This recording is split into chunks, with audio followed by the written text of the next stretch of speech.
Lakukan pemulihan.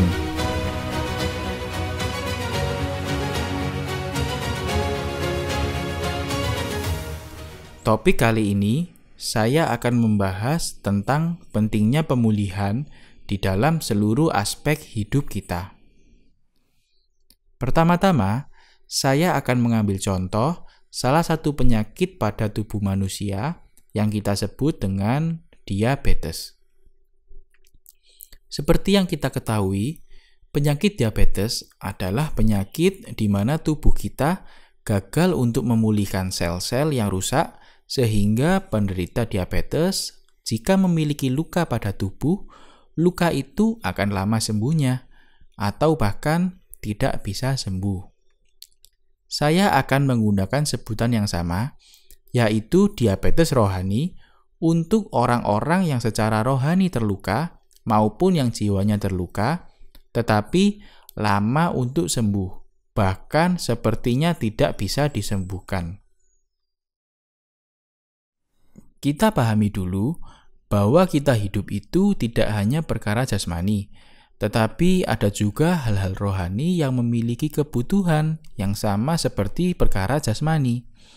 Sebagai contoh, kita perlu makan agar perut kita kenyang. Kita juga perlu kemerdekaan agar jiwa kita senang. Kita perlu beribadah agar kerohanian kita menyala-nyala. Saya akan masuk lebih dalam.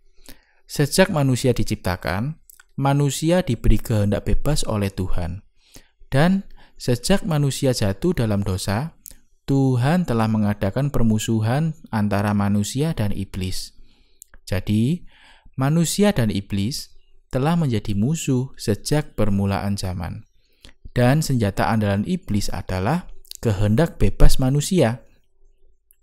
Dalam Efesus 6 ayat 12 dikatakan, perjuangan kita bukanlah melawan darah dan daging, tetapi melawan pemerintah-pemerintah, melawan penguasa-penguasa, melawan penghulu-penghulu dunia yang gelap ini, melawan roh-roh jahat di udara. Nah, perjuangan melawan kuasa kegelapan inilah yang kita ketahui sebagai peperangan rohani. Berhubungan dengan topik kita di awal, yaitu diabetes rohani, saya akan memberikan satu ilustrasi. Dalam sebuah pertempuran, lazimnya seorang prajurit akan melakukan kontak senjata terhadap pasukan lawan. Besar kemungkinan ia akan terkena senjata lawan dan mengalami luka. Seorang prajurit yang baik, ia harus bisa mengatasi luka yang diterima saat bertempur, dan selanjutnya ia harus bisa memulihkan diri dengan cepat sebab pertempuran sedang berlangsung. Sama halnya dengan kerohanian kita. Kita memerlukan sistem recovery yang baik agar ketika kita terkena senjata iblis, kita tidak terpuruk karenanya, tetapi dengan cepat kita pulih. Simpelnya, kita manusia seringkali terkena tipu muslihat iblis, sehingga kita berdosa. Tetapi kita tidak boleh memberi waktu untuk dosa itu bertumbuh di dalam hati kita. Kita harus sesegera mungkin memulihkan kondisi hati kita dengan cara berbalik kepada firman. Hayo, apakah saudara sekalian punya luka hati yang belum sembuh? Atau jangan-jangan memang tidak mau disembuhkan? Berikut ini tanda-tanda bahwa kita memiliki luka pada kerohanian kita. Yang pertama, kita tidak bisa mengampuni. Bahkan mengucapkan kata mengampuni saja kita tidak mau. Enggan rasanya untuk berdamai. Yang kedua, kita memiliki ketakutan saat menghadapi sesuatu.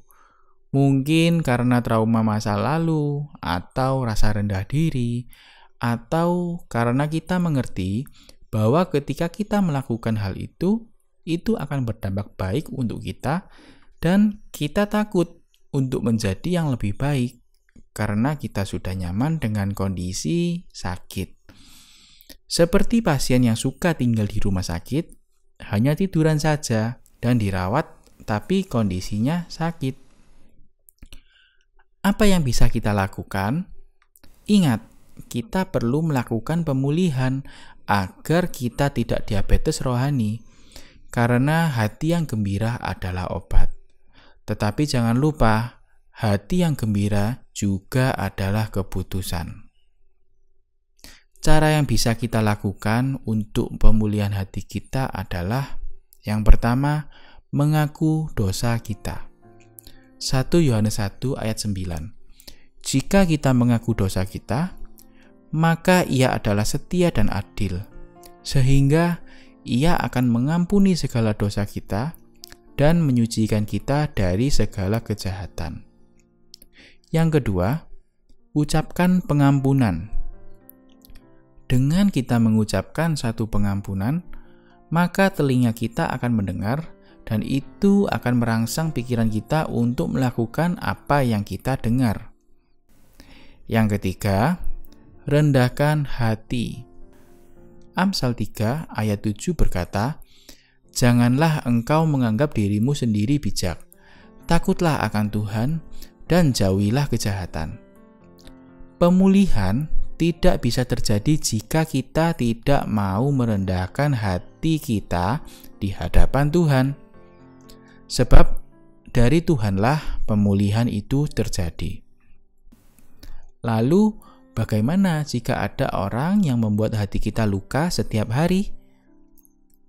Jawabannya adalah, belajarlah untuk mengampuni 70 kali 7 kali seperti yang diajarkan Tuhan Yesus.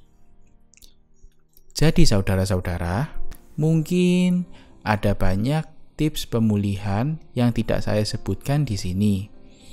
Atau bahkan di dunia ini ada ribuan cara untuk memulihkan hati yang terluka.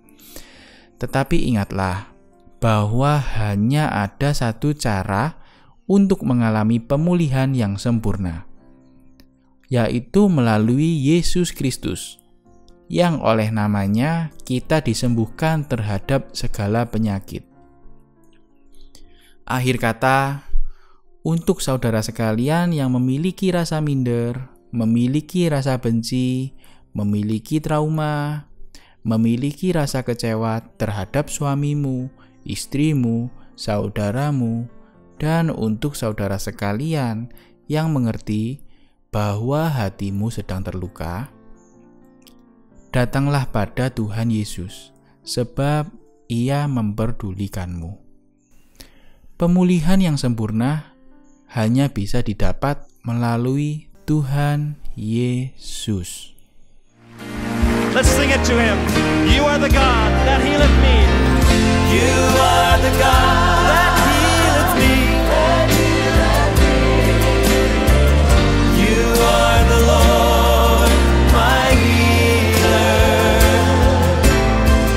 You sent your word and you healed my disease.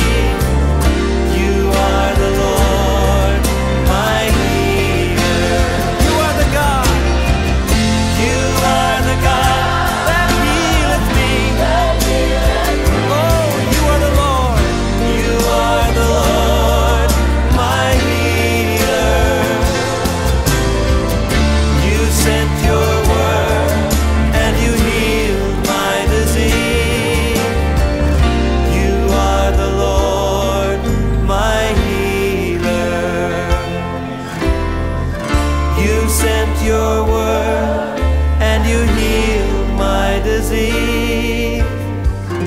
You are the Lord, my healer. You sent your word and you healed my disease. You